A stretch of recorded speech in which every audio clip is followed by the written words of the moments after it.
bonsoir à tous et à toutes. Bienvenue dans cette émission spéciale. Vous l'avez reconnu, c'est pas ce soir une émission de sport, soif de sport. Donc on va parler bien sûr de l'état actuel de la France, mais aussi de la Guyane et de l'outre-mer. Oui, l'évolution de cette épidémie de coronavirus. Voilà. Sur notre plateau. Nous avons ce soir comme invité le directeur de l'Institut Pasteur de Guyane, Monsieur Kazandji. Bonsoir. Bonsoir. Comment ça va? Ça va très bien, merci. Très bien. Merci pour l'invitation. Donc on pourra vraiment discuter avec nos auditeurs 05 94, le 36 3000. Vraiment ce soir, n'hésitez pas à poser vos questions, tout ce que vous pouvez nous demander. Nous avons un professionnel sur le plateau, je rappelle. Qui est un virologue d'ailleurs, donc un expert virologue. C'est ça. De quel type de virus? Tout type de virus En fait, je suis spécialiste des ce qu'on appelle les rétrovirus. Essentiellement, par exemple, le VIH, ça fait partie de ces virus qu'on appelle les rétrovirus. Voilà. Donc n'hésitez pas, on est là pour justement vous informer, vous donner une information juste et précise, parce que beaucoup de choses circulent sur les réseaux. On entend beaucoup d'informations, de fausses informations, parfois de bonnes informations, et justement, on est là pour répondre à toutes vos questions. Voilà, pour ne pas avoir d'inquiétude. Nous aurons aussi dans cette émission Corinne Germani, qui est infirmière libérale, qui va nous rejoindre dans quelques instants. Elle s'occupe justement sur le terrain en ce moment de ses clients, donc elle va nous rejoindre dans cette émission. Monsieur Kazandji, la première question. Le gouvernement a pris des décisions, ils sont applicables aussi dans l'outre-mer. Qu'en est-il de votre côté au niveau de l'Institut Pasteur?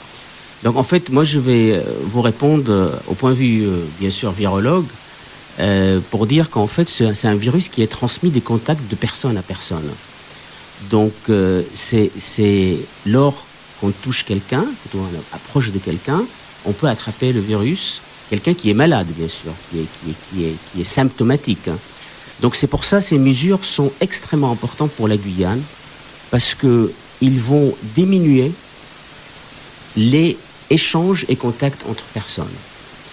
Dès le début, nous avons sensibilisé les publics en disant il faut laver les mains, il faut tousser dans votre coude quand vous êtes malade, il faut utiliser des mouchoirs jetables, il faut laver souvent les mains. Et ces conseils sont extrêmement plus que importants aujourd'hui. Parce que la seule façon aujourd'hui de stopper la contamination, stopper la propagation du virus, c'est d'appliquer ces mesures. Donc les mesures qui sont prises aujourd'hui en France et qui sont applicables en outre-mer sont des mesures qui font renforcer vraiment la diminution de l'arrivée de l'épidémie en Guyane et bien sûr diminuer la propagation du virus. Donc ce sont des mesures extrêmement bénéfiques pour le métropole et pour la Guyane. Alors, vous avez commencé votre introduction donc, pour nous expliquer qu'il ne faut pas de contact, le virus se transmet par le contact. Comme Marc le disait tout à l'heure, beaucoup de choses se disent pour assurer justement la population guyanaise. Est-ce que ce virus peut être dans l'air? Est-ce qu'il peut se transmettre en fait, autrement? Non. Aujourd'hui, les informations qu'on a sur ce virus et les travaux qui ont été faits en Chine montre que c'est pas un aérosol. Vous savez, un virus aérosol, ça veut dire ça transmet dans l'air, mais c'est un virus qui est transmis par les gouttelettes. Quand on parle, quand on est malade, bien sûr, on crachouille, excusez-moi d'utiliser ces termes, c'est peut-être pas adapté, mais on postille, voilà. Et en fait, dans ces petits postillons, il y a des virus qui peuvent contaminer quelqu'un, transmettre le virus d'une personne à l'autre.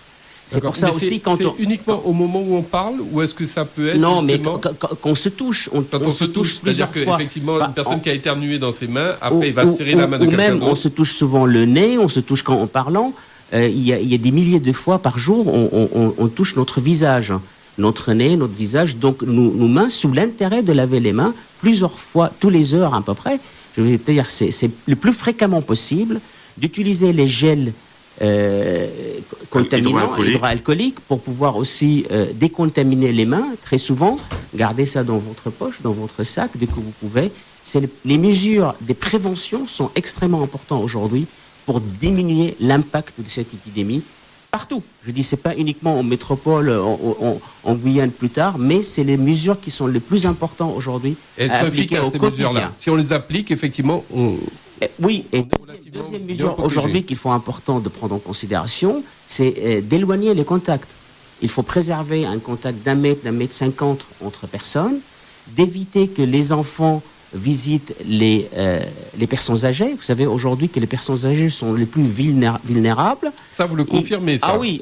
En Italie, ça a été confirmé. C'est dû aux Il y a- défenses immunitaires des personnes qui Oui, sont les- plus les- faibles lorsqu'elles sont il y âgées. a plusieurs facteurs immunologiques qui rentrent en jeu, notamment les réponses immunitaires.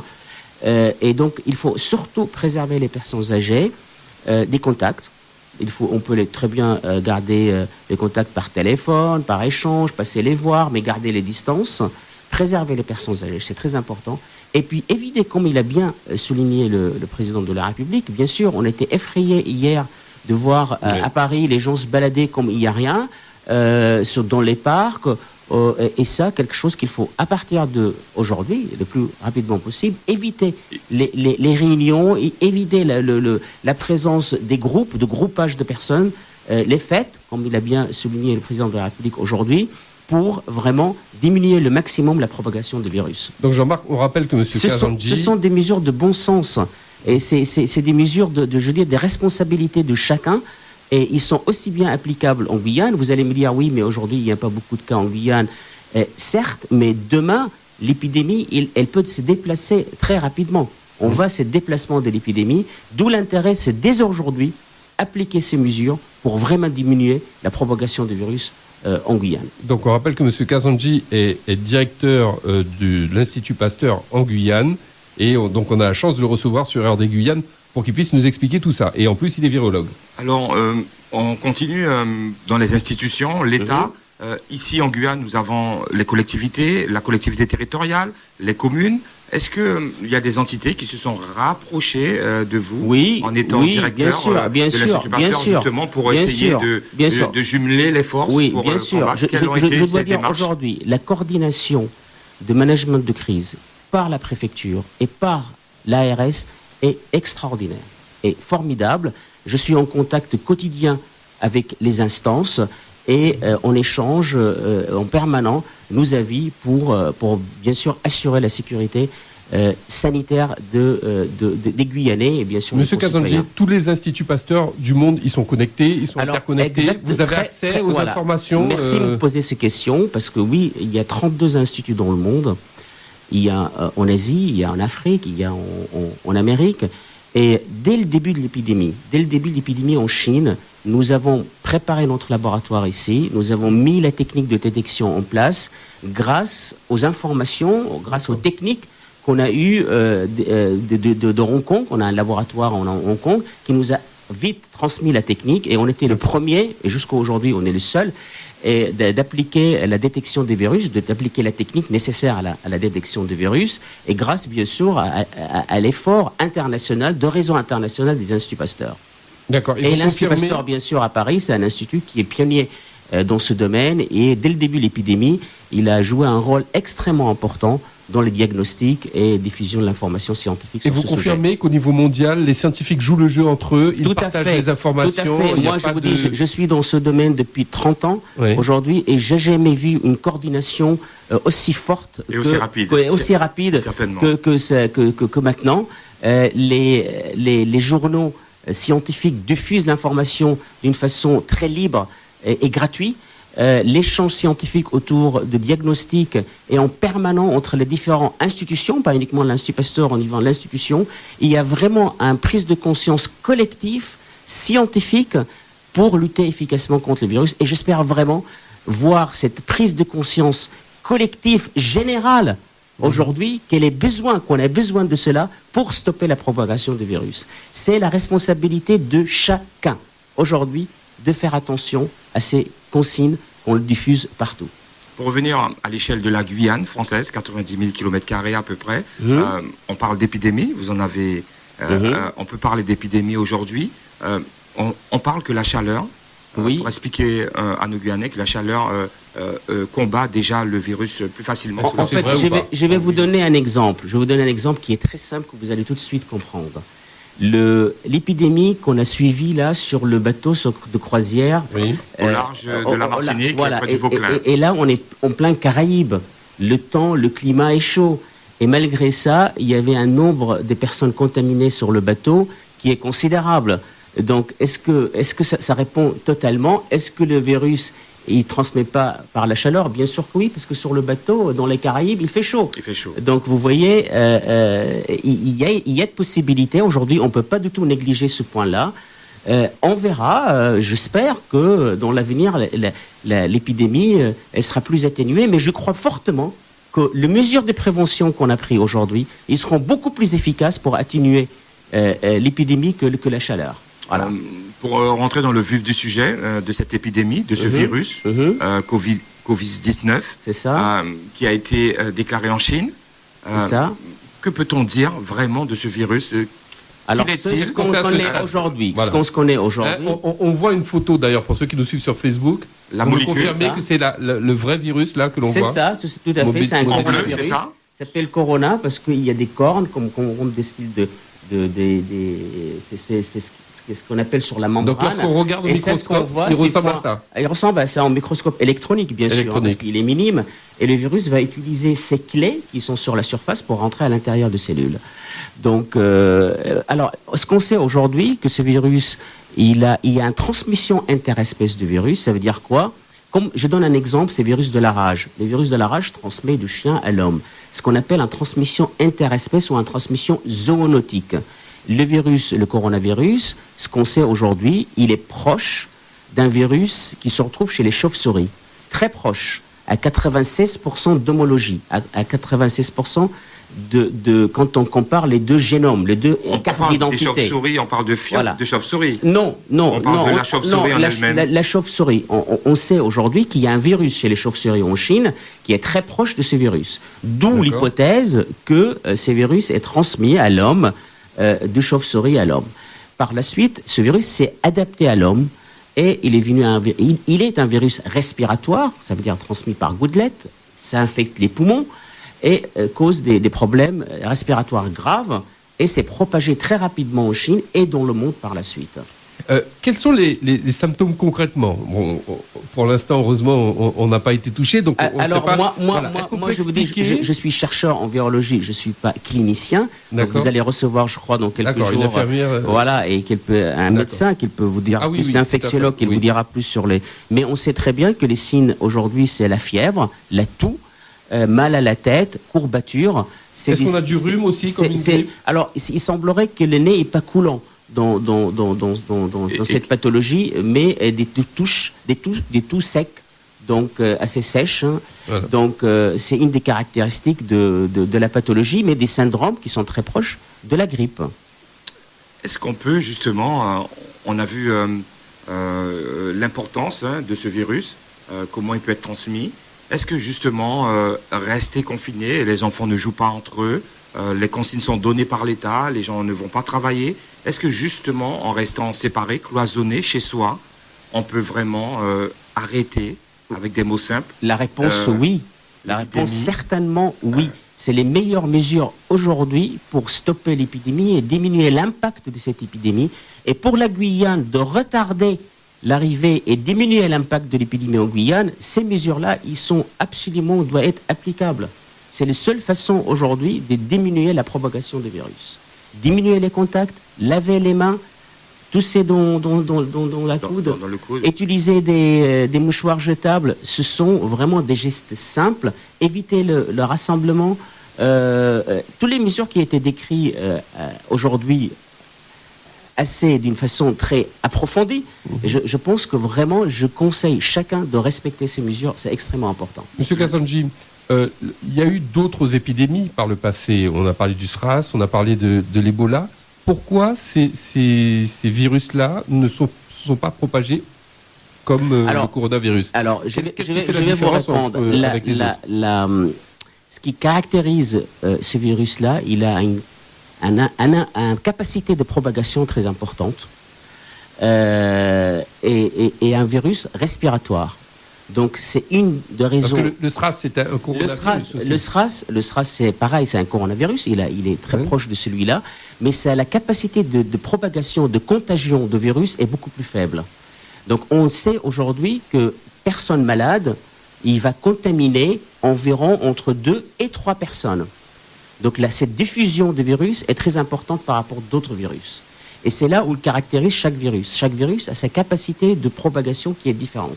Et cela, c'est calculé par des épidémiologistes, et ils ont calculé et estimé que la capacité de ces virus de contamination est beaucoup plus importante que d'autres virus. Sur les méthodes au niveau des soins, des médicaments, à part les gens qui sont vraiment touchés, qui sont en réanimation, qui sont en ventilation, les gens qui sont chez eux, est-ce qu'ils peuvent se soigner des premiers symptômes? Alors aujourd'hui, qu'est-ce qu'il faut éviter? Qu'est-ce qu'il faut éviter comme médicament? Alors ça a été totalement. Et c'était signalé aujourd'hui. Il faut éviter les anti-inflammatoires. C'est quelque chose de très important. C'était mentionné aussi par le ministre de la Santé il y a quelques jours. Il faut se contenter de paracétamol, prendre de paracétamol et pas autre chose. Et puis surtout, si on a des symptômes de type fièvre, toux, appelez le 15, et surtout que si on revient de métropole, parce que là, il y a des gens qui reviennent de métropole, il y a un risque, donc il faut qu'ils appellent le 15, qui explique, et le 15 va les diriger vers l'hôpital pour faire un prélèvement, et prélèvement par la suite envoyé à l'Institut Pasteur. Ne venez pas à l'Institut Pasteur pour faire l'analyse de corona, parce qu'on ne le fait pas. On passe par l'hôpital. Il faut absolument passer par l'hôpital, par le service d'infectiologie de l'hôpital, que eux décident est-ce qu'il faut faire un prélèvement ou pas. Et ils nous envoient le prélèvement par la suite. Pour nous, on teste et on communique les résultats à l'hôpital, à l'ARS. Aujourd'hui, c'est le seul Institut Pasteur qui fait le test sur le coronavirus. Quand on parle de prélèvement, pour ne pas inquiéter les gens, c'est la prise de sang, c'est bien ça? Non, c'est un prélèvement nasopharyngé. C'est une tige qu'on le met dans le nez.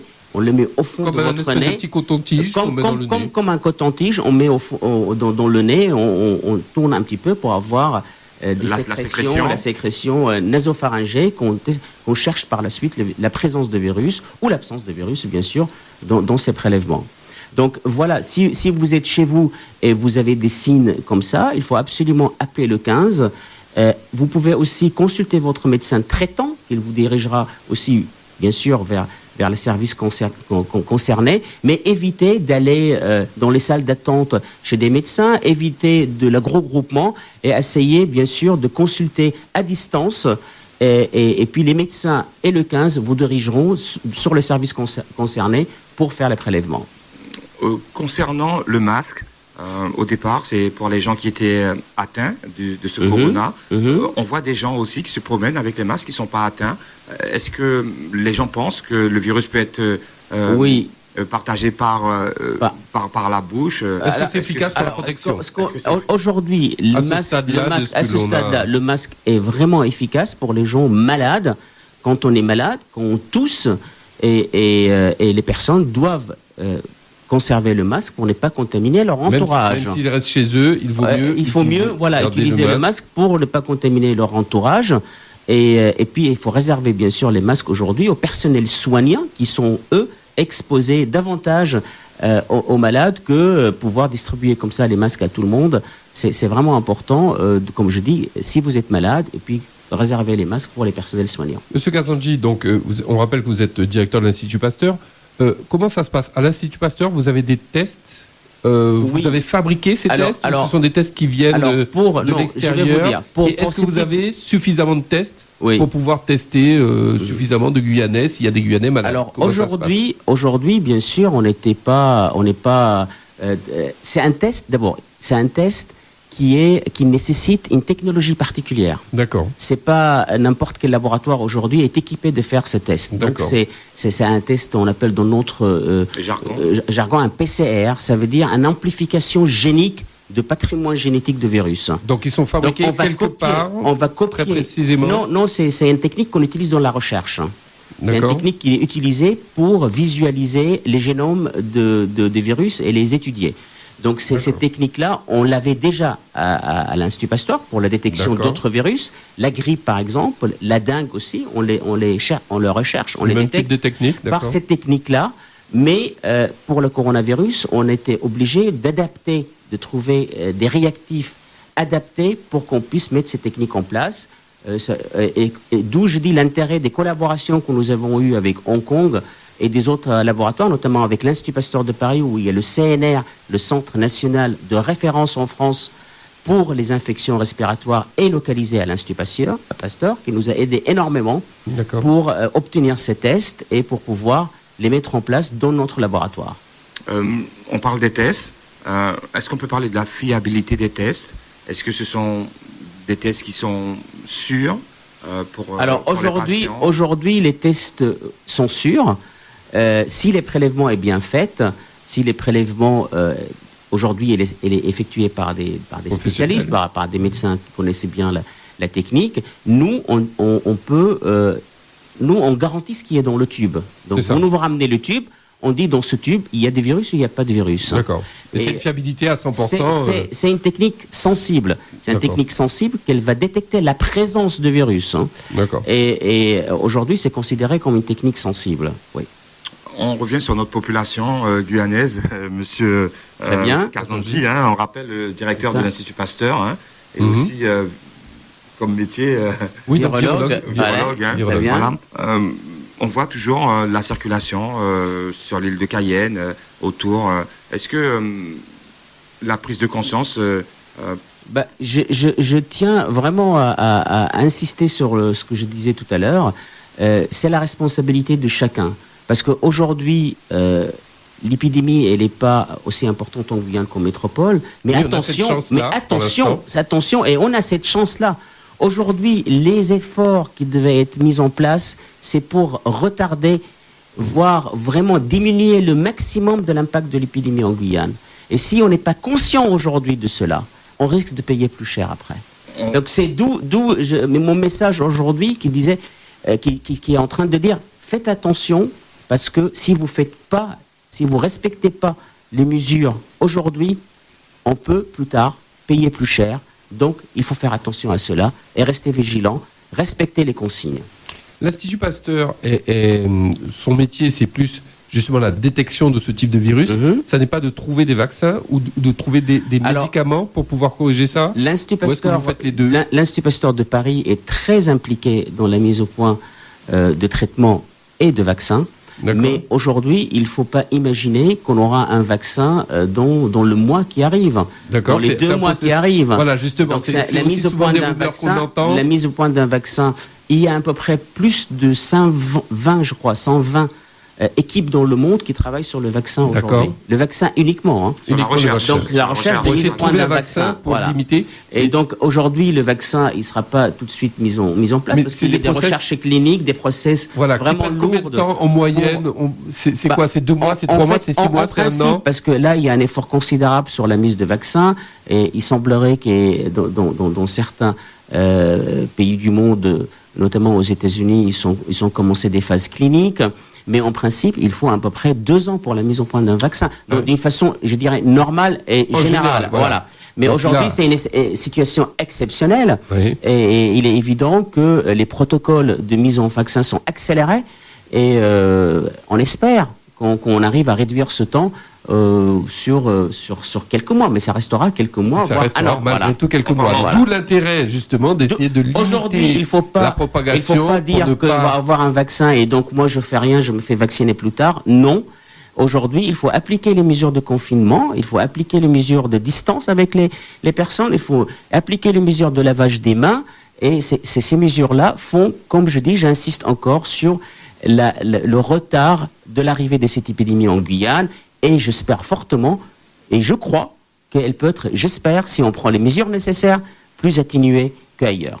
On va parler, pour se soigner, de l'alimentation. Est-ce qu'ici, on a une alimentation plus typée par rapport à la métropole? Oui, on nous dit souvent aussi, effectivement, si on prend des vitamines, si on prend... du citron, d'une façon générale, des produits du terroir en Guyane. Est-ce que ça marche? Votre régime de vie, votre mode de vie est associé à votre système immunitaire.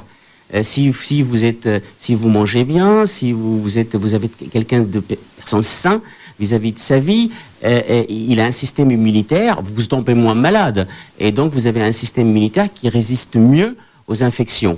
C'est ce message-là que je vais dire. Je dis, votre mode de vie est bien sûr en lien avec votre défense immunitaire. Donc, d'où l'intérêt de toujours, c'est pas uniquement pendant cette épidémie, de faire attention à sa santé, de marcher, de faire du sport, de bien manger. Est-ce qu'il est conseillé justement de faire du sport? Je parle pas d'une façon spécifique pour ce virus, je parle d'une façon générale pour la santé de chacun. Pour renforcer notre système immunitaire, il faut bien manger, il faut faire du sport, il faut avoir une hygiène de vie et façon de vie sain. Et alors, est-ce qu'on peut faire du sport pendant cette période-là?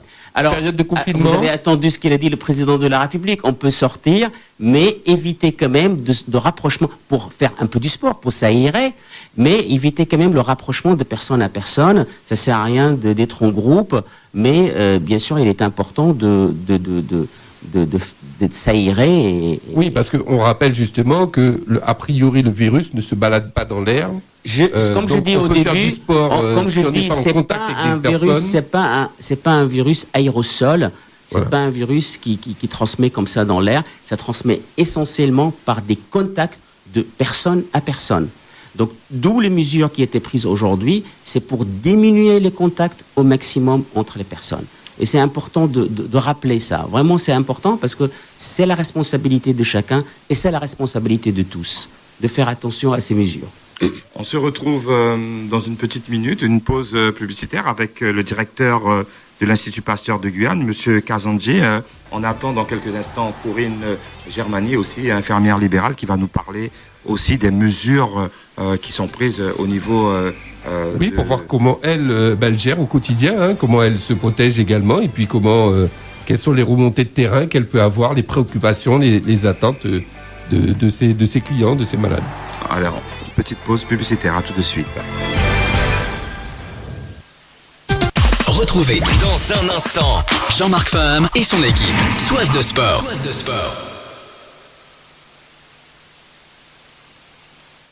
Vous écoutez RDI.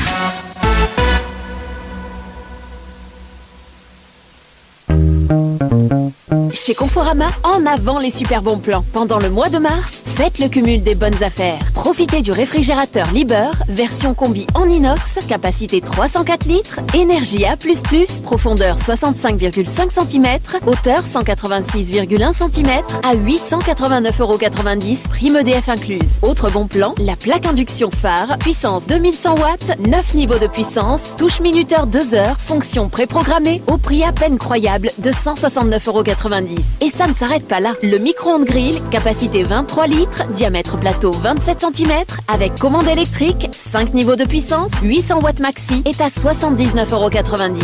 Sans oublier que jusqu'au 31 mars, les cuisines sur mesure sont en promo. Et la pause est offerte. Alors pour les bons plans, vite, tous chez Confo. Conforama, le confort pour tous.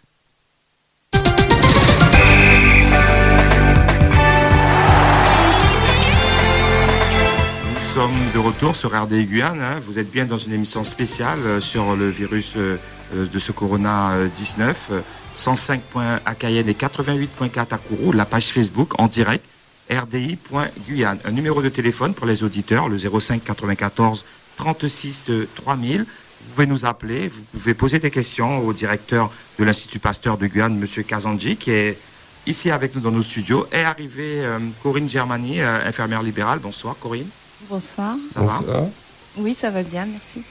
Donc, Corinne Germani, donc vous êtes infirmière libérale. En général, vous allez chez les gens, c'est ça? C'est ça. Pour vous occuper tout à fait. De quoi en général? En fait, je vais chez les gens à domicile. À domicile? Ou au cabinet aussi. Je peux recevoir à mon cabinet, mais principalement à domicile. En fait, je donne des soins aux patients qui sont prescrits en général par le médecin. D'accord. Et c'est quoi? C'est des diabétiques? C'est des piqûres? C'est quoi comme type de soins? Alors, en tout cas, mes patients à moi, ce sont beaucoup de personnes diabétiques hypertendues, des patients qui ne savent pas ou qui ne peuvent pas se prendre en charge sur le plan de leur traitement. Donc je veille à leur administrer. Et puis des surveillances générales, des pansements. Je fais aussi des pansements des gens qui sortent de l'hôpital, à qui il faut faire des soins. Alors, depuis le début de cette épidémie, est-ce que vous avez des questions particulières? Vous avez des remontées particulières de justement de vos malades que vous voyez ou de personnes. On a la chance d'avoir Monsieur Kazandji sur le plateau. Est-ce qu'il y a des questions qui reviennent souvent et auxquelles vous êtes confrontés? En fait, on est tellement bien informés. Moi, je trouve qu'il y a une très très bonne information au niveau de l'ARS, de la CGSS, des professionnels en général de santé. Donc, des questions, on s'en pose toujours un petit peu, mais en règle générale, je trouve qu'on est très bien informés. Donc, finalement, moi, j'ai pas trop de questions particulières. Je m'informe à la radio, à la télévision et j'essaie de donner l'information également à mes patients. Donc certains patients sont informés et d'autres plus ou moins parce qu'ils ne comprennent pas forcément tout ce qui est dit à la télé ou à la radio. Donc il faut un petit peu leur expliquer. Est-ce que votre corps médical en fait appel à vous plus que d'habitude depuis le début de ce virus? Le corps médical en général nous informe de toutes les mesures à prendre. C'est surtout ça. Par contre, oui, au niveau infirmier, en tout cas, l'hôpital a aussi besoin de personnes disponibles. C'est ça. Est-ce qu'en tant qu'infirmière libérale, est-ce que vous pouvez être mobilisée à l'hôpital si jamais il y a nécessité, parce que l'épidémie fait qu'il y a un grand nombre de malades qui arrivent et dont il faut prendre soin? Est-ce que vous pouvez être mobilisée en tant qu'infirmière libérale? Écoutez, personnellement, je pense que si j'avais la possibilité d'aider en plus de mon travail, et si on me le demande, oui, je le ferai. Il y a beaucoup d'infirmières libérales en Guyane? Oui, on est assez nombreuses maintenant. Ça veut dire quoi? Une centaine? Un peu plus, oui, moi, je sais pas, peut-être 400. Ah oui, à ce point-là, 400, d'accord. 500, je pense. Monsieur Kazandji, est-ce que justement ces professionnels de santé qui sont déjà avec leurs malades font partie aussi mais je pense des que mesures... Les consignes sont transmises, vous prenez les précautions nécessaires. Si vous êtes en face de quelqu'un malade, vous mettez un masque pour faire les prélèvements. Donc, est-ce que vous avez rencontré des personnes, a priori? Germany, je pense qu'il y a bien les informations sont très bien diffusées. Et on applique les règles essentielles. Déjà, effectivement, on se lave déjà les mains. Quand on ne peut pas, parce qu'à domicile, c'est pas toujours évident. Vous disposez, par exemple, d'un stock de masques? Est-ce que vous en avez, vous, personnellement? Oui, tout à fait. Oui, absolument. J'en ai reçu, nous, les infirmières libérales, on a eu la chance de pouvoir en avoir... c'est ça, c'est ce qu'on a entendu, justement. C'est un peu justement pour confirmer tout ça, parce qu'on entend tout ça sur les médias, y compris sur RDI avec nos partenaires RMC, où le gouvernement disait qu'ils allaient mobiliser un stock spécifique destiné aux services de santé. Donc vous confirmez, Corinne, que vous avez effectivement... Oui, moi je suis allée chercher une boîte. Donc c'est auprès de l'ARS? Comment ça se passe concrètement? En fait, on nous... Enfin, moi c'est... Vous allez dans une pharmacie? Voilà, je suis allée dans une pharmacie qui m'a demandé mon numéro d'identification de professionnel de santé. Et donc, j'ai eu droit à avoir une boîte... Et ça vous est remis gratuitement? Ou est-ce que vous devez payer? Non, c'est mis à disposition. Non, c'est mis à disposition. C'est vraiment mis à disposition, d'accord. Oui, tout à fait, oui. Voilà, donc aujourd'hui, on peut dire qu'en Guyane, alors, au niveau national, mais nous, ce qui nous intéresse en Guyane, on est prêt à faire face à éventuellement une augmentation comment ça se passe de ce côté-là? Écoutez, au niveau de l'information, comme je vous ai dit, on est très très bien informé par l'ARS, par tous les professionnels de santé. D'accord. Donc, on connaît les risques, on sait que, de toute façon, vu ce qu'on entend dans les médias et les interventions du président de la République, on a bien conscience que c'est quelque chose de grave. Donc maintenant, il faut effectivement faire prendre conscience aux gens qui sont ici, guyanais, même si ça n'a pas la même ampleur. Ça paraît lointain. Et puis bon, il n'y a pas beaucoup de cas encore en Guyane, mais je pense que c'est quelque chose de très important de ce qui se passe en métropole. Je crois que les gens ici ne se rendent pas encore vraiment compte de l'importance. Il y a 11 cas toujours pour l'instant. Alors, aujourd'hui, par rapport à ce qu'on a testé, par rapport aux personnes symptomatiques, ça veut dire qu'ils sont malades. Hein. On a testé à peu près 92 personnes. 92, et sur ces personnes-là, il y a 11 qui sont positifs. Majoritairement, sont des cas importés. Et donc, on est vraiment tout début de cette épidémie. Mais c'est là qu'il faut être vraiment vigilant. C'est maintenant. Nous avons des malades. Parce on a entre guillemets encore la chance d'avoir ce retard-là pour se préparer et de mettre en place tous les mesures, des préventions qu'on communique aujourd'hui. Comme je dis, c'est une prise de conscience qui est très importante qu'il faut mettre en place. Pour l'instant, à l'Institut Pasteur, en Guyane, vous n'avez fait que 92 tests. En fait, ce que je dis, nous, on fait les tests qui sont à partir des patients qui sont malades. Oui, tout à fait. Des patients qui sont malades. Donc, mais pour l'instant, vous n'avez fait que 92 tests, vous n'avez pas fait plus. Exactement, c'est le nombre de tests qui ont communiqué à l'Institut Pasteur par le service d'infectiologie, que eux, ils voient les malades, évaluent la situation des malades et qui nous envoient les tubes pour regarder si dans le tube, il y a du virus ou pas de virus. Nous avons la possibilité de faire autant de tests que nous pouvons. Aujourd'hui, on se prépare pour ça. On est, comme je dis, c'est une technique qui est pas, c'est une technique pas de routine. Donc, on se prépare. On est en connexion avec l'Institut Pasteur de Paris pour pouvoir être en permanence, être approvisionné. Voilà, merci. De tests et des matériels nécessaires pour la mise en place d'un test. Mais dans l'état actuel, on est prêt pour faire ça. Mais je souhaite aussi que dans l'avenir, et je pense que l'ARS travaille dans ce sens pour que dans l'avenir très proche, l'hôpital aussi puisse mettre en place ces tests. Et nous, on est prêts pour former les laborantins à l'hôpital pour que dans l'avenir, si nécessaire, il y aura d'autres laboratoires. Si besoin, il y aura d'autres laboratoires, notamment l'hôpital, qui puissent faire les tests. Donc là, concrètement, M. Kazanji, on sait qu'il faut à peu près 15 jours pour que le virus... Les manifestations physiques, c'est ça En fait, c'est pas 15 jours, hein, c'est 7 jours à peu près. 7 jours. Moyen aujourd'hui, c'est 7 jours. Mais on donne les 14 jours parce que c'est la période maximale pour développer des signes cliniques après le contact avec quelqu'un malade. Donc là, le président c'est 7 jours, la période d'incubation, ce qu'on appelle le virus. C'est ça. Donc là, le président de la République, je crois, a décidé ce soir un confinement jusqu'à d'une quinzaine de jours, justement. Donc, on peut espérer qu'en Guyane, si d'ici 15 jours, il n'y a pas de nouveaux cas qui se sont déclarés, qu'a priori, l'épidémie serait relativement maîtrisée en Guyane. C'est bien ça? Oui, je dirais pas non. Je dirais qu'il faut rester plus longtemps vigilant. Plus longtemps? Oui. D'accord. Parce qu'on constate qu'il y a un déplacement de l'épidémie. On était en Chine. Aujourd'hui, l'Europe entière qui est vraiment allumée au rouge.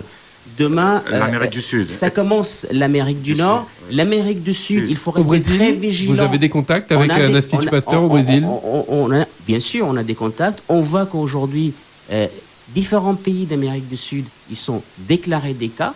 On sait qu'aujourd'hui, il y a 200 cas au Brésil. Donc, il faut rester très vigilant ce qui se passe autour de nous. Et c'est pour ça qu'il ne faut pas baisser la garde. Il ne faut pas se donner une période comme ça de 15 jours, de 20 jours. Il faut garder la garde, il faut préserver la garde et regarder ce qui se passe autour de nous. Et regarder le mouvement de l'épidémie. C'est quelque chose qui est très important de voir un petit peu comment l'épidémie bouge dans le monde. Du côté de l'Asie, a priori, en Chine, elle est vraiment en régression. Vous avez la confirmation? Les informations qui viennent de Chine indiquent qu'il y en a en régression. Voilà, c'est tout ce que je peux dire. Les informations que nous avons, c'est l'information que tout le monde a, qu'il y a une diminution des cas en Chine. Et comme je dis, il y a un déplacement de l'épidémie à travers différentes régions du monde. Et c'est pour ça, en Amérique, il faut rester vigilant vis-à-vis de ça. Et comme je dis, on arrive un peu plus tardivement que les autres.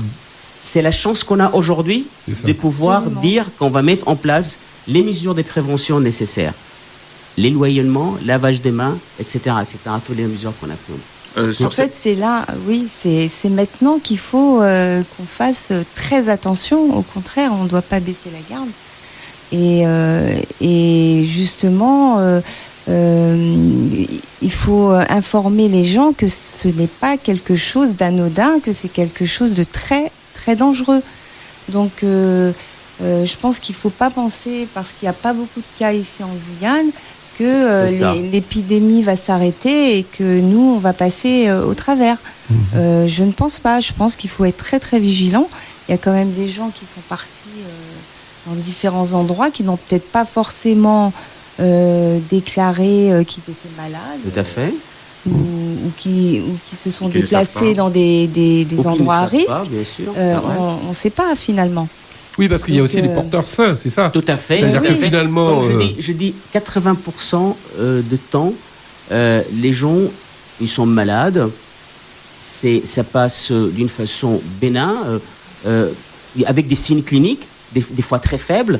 Mais toutes ces personnes-là, les 80%, ils sont contaminants. Ils ont un potentiel de diffusion de virus. C'est 20% qui est grave, en fait, et 5% très grave. Donc, c'est ça le problème, c'est que virus silencieux, je suis un peu pas très bien, mal à la tête, je tousse un peu, mais je suis un bon diffuseur de virus, surtout pour les personnes âgées et surtout pour les personnes vulnérables avec des complications cliniques autres.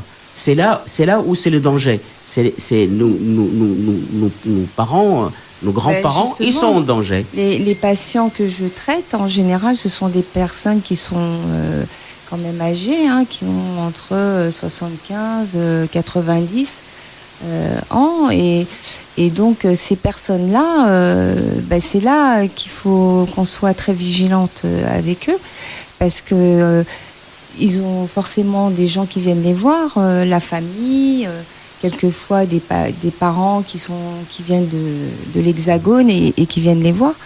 Et c'est à ce moment-là qu'il faut être vraiment vigilant. Vous avez vu, le président de la République a rappelé aujourd'hui d'éviter les réunions de famille, d'éviter de rendre visite aux EHPAD, aux personnes âgées. Ce sont vraiment des mesures simples. Et il faut les respecter parce qu'on peut être diffuseur de virus sans se rendre compte. Justement, vous parlez, est-ce que l'enfant qui tousse à la maison, un peu plus que d'habitude, il faut qu'il aille à l'hôpital pour faire... Alors, si vous avez des doutes, vous pouvez très bien appeler le 15, comme je dis, et le 15 vous oriente. Si nécessaire, il vient vous chercher, ils font les prélèvements, ils nous envoient le prélèvement ou alors, ça marche ici aussi. Vous pouvez aussi appeler votre médecin, consulter votre médecin par téléphone, expliquer au médecin, mon fils, il a ces manifestations cliniques, est-ce que je viens, il faut prendre rendez-vous ou pas, ou alors appeler le 15. Oui, bien sûr, ça marche ici, oui, bien sûr. Corinne Germani, comment ça se passe aujourd'hui, votre travail? Il y a des mesures qui ont été prises par le gouvernement, les pharmacies sont toujours ouvertes, est-ce que vous arrivez à travailler correctement? Concrètement, vous, par exemple, maintenant, est-ce que quand vous allez voir vos clients, vous mettez le masque? Puisque ce sont des personnes âgées, souvent. Tout à fait. En fait, si par exemple, vous êtes porteuse saine, vous ne savez pas. Ouais. Donc, quel comportement vous avez aujourd'hui Alors, moi, le comportement que j'ai, c'est que c'est vrai qu'avant, j'en ai pris conscience, comme tout le monde. Je me lavais les mains comme... ce qui est obligatoire quand on soigne des personnes, forcément. Mais là, si vous voulez, je prends plus de mesures. Je mets un masque. C'est vrai que je mets un masque maintenant. J'ai toujours mon gel hydroalcoolique dans mon sac. Et puis, quelquefois, chez les patients, vous ne pouvez pas vous laver les mains forcément. Parce qu'il n'y a pas... le robinet ne fonctionne pas ou d'autres raisons. Donc, oui, j'ai toujours mon gel avec moi. Pour les patients, c'est pareil. Je fais de la prévention, je leur explique. Si jamais il y en a un qui a un problème de toux ou quoi que ce soit, je pose quand même des questions pour savoir s'il n'y a pas un membre de sa famille qui est venu voir la personne ou si elle n'est pas au courant que quelqu'un a été à tel endroit et qu'elle est venue la voir. Oui, j'essaie de protéger mes patients par rapport à tout ça. C'est peut-être un patient qui vous appelle. Et oui, non, je fais très attention à ça.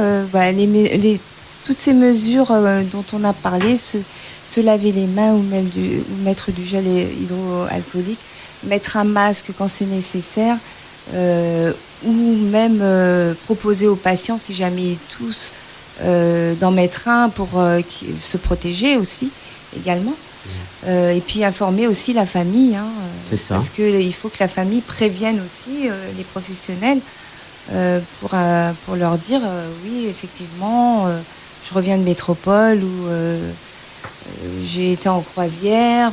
Tout à fait, c'est pour ça. C'est vraiment, il faut rappeler aussi ceux qui reviennent de métropole, il faut rester très attentif à leur état de santé. Il faut s'isoler, ce sera l'idéal de s'isoler pendant 14 jours. De diminuer le maximum les contacts. Il ne faut pas, dès qu'on rentre de métropole, aller tout de suite voir la mamie. C'est quelque chose qu'il faut totalement éviter. Je dis tout de suite, il faut vraiment veiller au quotidien. Toute personne qui vient de métropole devrait se mettre en Les gens qui rentrent de quatorzaine. métropole, aujourd'hui, c'est des personnels à risque. Il faut considérer ceux qui rentrent de métropole, ils étaient en contact avec des gens diffuseurs de virus, etc. Il faut qu'ils soient, ces personnes, il faut vraiment qu'ils restent cantonnés chez eux en observation, observer leur état de santé, mesurer leur température, évaluer leur état général, est-ce que courbature, etc. Il ne faut pas psychoter, parce qu'on a toujours tendance à psychoter, à avoir peur. Imaginons, je rentre de métropole ce soir, j'arrive, là, pour ceux qui sont dans leur voiture, qui écoutent RDI, je viens d'arriver, j'ai quand même envie de voir la famille. Est-ce que je peux mettre mon masque et puis pour aller voir la famille quand même? Moi, je les conseille de garder on voit la famille avec visio. Les téléphones aujourd'hui, il est très pratique. On peut très bien voir la mamie à travers les téléphones. Et je pense qu'il faut utiliser plus ces techniques modernes aujourd'hui, d'isolement aussi, de dire voilà, je suis là, et pas aller tout de suite précipiter dans les bras de mamie et papy pour leur dire voilà. Et ça, c'est quelque chose qui est totalement à éviter aujourd'hui. Et j'insiste sur ce point-là, de rester vraiment, quand on est chez vous, isolé. Moi, mon directeur administratif et financier, il est rentré de métropole le week-end. Il est chez lui aujourd'hui. Je lui ai installé un ordinateur. Il fait le télétravail. Et je pense aujourd'hui, il faut favoriser ce type d'échanges et des fonctionnements pendant cette période qui est très délicate pour tout. Il faut aussi éviter vraiment les psychoses. Parce que la psychose est vraiment dégénérateur des fonctionnements et des manifestations qui peuvent être vraiment incontrôlables. Donc il faut prendre des choses avec de recul, mais très attentif à nos gestes, très attentif à nos liens et relations, et de faire ça d'une façon très sereine, posée, et prendre au sérieux toutes les mesures aujourd'hui imposées par le gouvernement et appliquées en Guyane. On voit des gens qui se lavent les mains avec cet alcool hydroalcoolique par le toucher. On dit que le microbe, le virus peut rester un nombre de temps sur l'aluminium ou sur les poignées de porte ou autre. Qu'en est-il justement? Est-ce que vous avez des informations? Oui, il y a des études qui ont été faites sur la durée de vie du virus, sur ces gouttelettes, mais c'est des études encore faites au laboratoire dans des conditions particulières. Mais d'où l'intérêt de laver souvent les mains. Je dis éviter de mettre la main dans la bouche, laver souvent les mains, c'est les seuls. Et le savon est très efficace, à condition bien sûr qu'on lave bien les mains. Oui. La même chose pour les gels. Je dis il faut pas mettre juste 20 minutes, il faut frotter les mains. Non, en secondes, je dirais 20 minutes. En secondes, je dirais 20 ou 30 secondes. De lavage des mains, voilà. 20 minutes, c'est un peu. Voilà. Oui. Non, moins. Mais la même chose pour le gel. Secondes. Voilà, seconde, ouais. Le gel, la même chose. Il ne faut pas mettre une goutte sur le bout des doigts et dire ça y est, j'ai mis le gel. Non, vous mettez une bonne dose de gel dans le pot, et puis vous bien massez tous les mains d'une façon approfondie. C'est pas juste une petite goutte sur le bout de doigt, c'est quelque chose d'important. Mais je reviens à dire que l'eau et le savon, pendant 30 ou 40 secondes, est très efficace pour le lavage des mains. Tout à fait. Donc nous avons été complets ce soir, Marc, avec, je rappelle, le directeur de l'Institut Pasteur de Guyane, M. Kazanti, qui vient de nous donner des informations importantes pour la population, de respecter ces mesures qui sont prises par le gouvernement. Et puis aussi ce métier, infirmière libérale, Corinne Germani, qui nous a aussi donné la marche à suivre, l'importance de ce virus et aussi le contact avec les gens, éviter, rester sans psychoter, mais rester éloigné. On rappelle pour tous ceux qui arrivent de métropole, respecter cette période de quarantaine, enfin de quatorzaine, on va dire. Voilà. Cette période de quatorzaine, il faut vraiment la respecter. C'est la meilleure façon de ne pas propager ce virus en Guyane. Tout à fait. On voit qu'en Chine, ce sont des peuples obéissants, on peut le dire, que nous en Europe, l'Italie, la France, l'Espagne, on est des peuples un peu plus ouverts, moins de respect. Oui, mais là, sincèrement, il faut prendre des choses... Je dirais moins disciplinées. Moins disciplinées, oui, voilà, et là, c'est ça. Il faut vraiment prendre au sérieux les mesures qui ont été mises en place. Vous avez vu le ton grave que le président qui a exprimé aujourd'hui. Et il ne faut pas négliger cela. Et comme je dis, en Guyane, on a cette chance qu'on est encore en retard par rapport de l'Europe. Et ces mesures doivent être applicables rapidement en Guyane pour retarder l'arrivée et diminuer la diffusion du virus. Merci beaucoup, M. Kazandji, d'avoir été avec nous sur RDI Guyane dans cette émission spéciale coronavirus. Merci. Donc demain, on essaie de se donner rendez-vous à la même heure, Jean-Marc, peut-être avec un autre invité pour voir d'autres aspects de cette sur les questions pratiques ou les questions de santé qu'il faut aborder autour de cette épidémie du coronavirus. Merci aux auditeurs d'RDI Guyane, Facebook RDI.Guyane, en radio 105.AKN, je répète, et 88.4 à Kourou. Ce soir, le téléphone n'a pas sonné, mais n'hésitez pas à nous appeler pour vous poser vos questions. On essaiera d'y répondre le plus efficacement. Merci beaucoup. À tous. Merci à vous. On vous souhaite une bonne soirée. Vous écoutez RDI.